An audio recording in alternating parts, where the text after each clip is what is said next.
ज़्यादा है। मतलब अगर मैं कहूँ कि क्या, मतलब जो भी ओल्ड है वो ओल्ड क्या, what is the importance of old man. अगर मैं ये इस पर बात करूँ, ओल्ड मैन से मेरा ये मतलब है कि वो इंसान जो आपसे नॉलेज में आपसे ज़्यादा जानता हो, वो इंसान जो आपसे नॉलेज में ज़्यादा जानते हो, he is old man, like mentor, coach, trainer, है ना। तो ऐसे लोग को फॉलो करना होता है। अब अगर बात करूँ, देखो अब इनकी क्या ज़रूरत, मैं कर सकता हूँ, क्या ज़रूरत, कोई ज़रूरत है नहीं।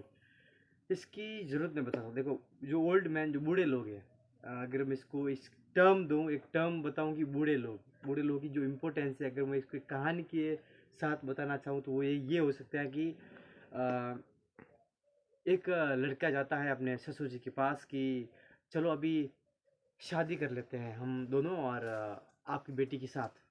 हाँ ठीक है, हो सकता है, पर मेरी एक शर्त ये है कि तुम अगर बारात लेके वहाँ पर आओ, जब हमारे घर पे बारात लेके आओ, तो पहली शर्त ये है कि तुम अपने साथ किसी भी बूढ़े आदमी को लेके नहीं आओगे।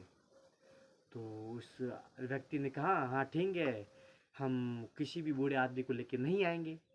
तो वो घर पे गया अपने, और अपने माता पिता से भी से बात करी और सबसे कहा कि हम शादी करने जा रहे हैं और इस बारात में कोई भी बूढ़ा आदमी हमारे साथ नहीं आएगा। सब मान गए, पर एक व्यक्ति नहीं माना, वो थे इसके नाना। नाना का तो नाम ही नाना, नहीं माना वो भाई साहब, वो नहीं, हम तो आएंगे। चलो फिर दूल्हे राजा ने बोला कि चलो एक काम करो, इसको गाड़ी की डिक्की में डाल दो ताकि किसी को दिखे नहीं। तो उसको डिक्की में डाल दिया। डिक्की में डालकर वो बारात लेके चले, और बारात लेके गए और ज़्यादा ज़्यादा नाच गाना कर रहे थे। तभी ससुर जी के एक दूत वहाँ का आए, वहाँ पे दूत आए और उन्होंने बोला कि जाओ दूल्हे राजा को ये कहकर आओ कि जो हमारे पीछे बह रही नदी है, उस नदी में पानी की जगह अगर दूध बहना शुरू हो जाए तो शायद हम उनके साथ अपनी बेटी का ब्याह करेंगे। अबे भाई दूध साहब निकला, दूल्हे राजा के पास गया और बताया कि ये मैटर है। तब दूल्हे राजा ने कहा चलो भाई वापस चलते हैं, अब इतना सारा दूध कहाँ से लाए हम, है ना। पहला बूढ़े लोगों को आने को मना कर दिया, अब इतना सारा दूध कहाँ से लाए, अभी इतना दूध, ये तो पता नहीं शादी होने के बाद और पता नहीं क्या क्या नियम अपने सामने रख दे।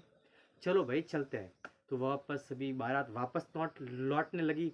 तभी तभी किसी ने कहा कि वैसे भी हम बारात वापस लेके जा रहे हैं, तो हमारे जो अंदर फंसे हुए हमारे नाना जी, उनको बाहर निकाल दीजिए, वो वैसे ही मरे जा रहे हैं अंदर। तो उनको बाहर निकाला। तभी दूल्हे राजा ने कहा कि चलो नाना जी वापस back to home, why what happen. तो उसने कहा कि हमारे ससुर जी ने दूत वहाँ भेजा है कि जो पीछे नदी बह रही है वहाँ पर, जो पूरा मैटर उनको सुनाया कि वहाँ पर दूध बहना चाहिए पानी की जगह। तब नाना जी बोले बस इतनी सी बात, इतनी सी बात, और तुमने मुझे कहा ही नहीं।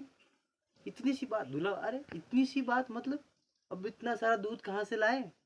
तभी रुको, एक रुको, नाना ने कहा रुको।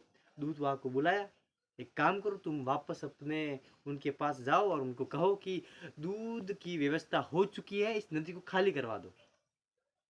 दूध की व्यवस्था हो चुकी है, इस नदी को खाली करवा दो। तो वो वापस गया और उनको ससुर जी को बोला, उस दूल्हे राजा के ससुर जी को। तभी ससुर जी को पता चला कि पक्का कोई न कोई बूढ़ा आदमी आया है, नहीं तो ये यंग जनरेशन इतनी स्मार्ट नहीं है कि इसका जवाब दे पाए।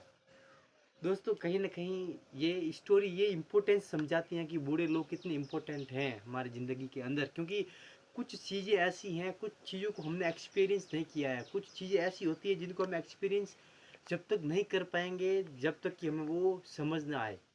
मतलब ये कि ऐसी चीज़ें हैं जिन्हें हम जब हम एक्सपीरियंस करेंगे तभी हमें वो समझ में आने वाली है।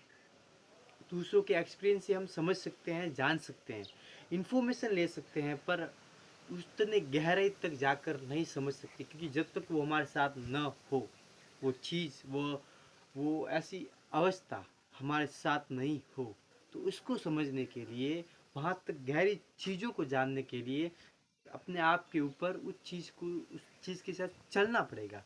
तभी हम अपने एक्सपीरियंसेस को बेहतर बना पाएंगे। और बूढ़े लोगों की यानी कि मेंटोर्स, गुरु की महिमा तभी हमें पता चलेगी। अंधेरे में अंधेरा तो है, अंधेरा क्या है? अंधेरा द एब्सेंस ऑफ लाइट, जहाँ पर लाइट नहीं है वहाँ अंधेरा। अगर सूर्य नहीं है तो अंधेरा होगा, सूर्य है तो लाइट है। गुरु और बूढ़े लोग भी ऐसे ही हैं, उस लाइट की तरह। अंधेरे में कुछ क्लैरिटी नहीं होती है, हमें कहाँ जाना है, कहाँ पैर रखना है। पर जैसे ही उजाला होता है, लाइट मिलती है, we can find a place where we have to put our leg. हम कहाँ पर क्या रखना है, हम सब चीज़ एकदम क्लियर हो जाती है। That's the reason we should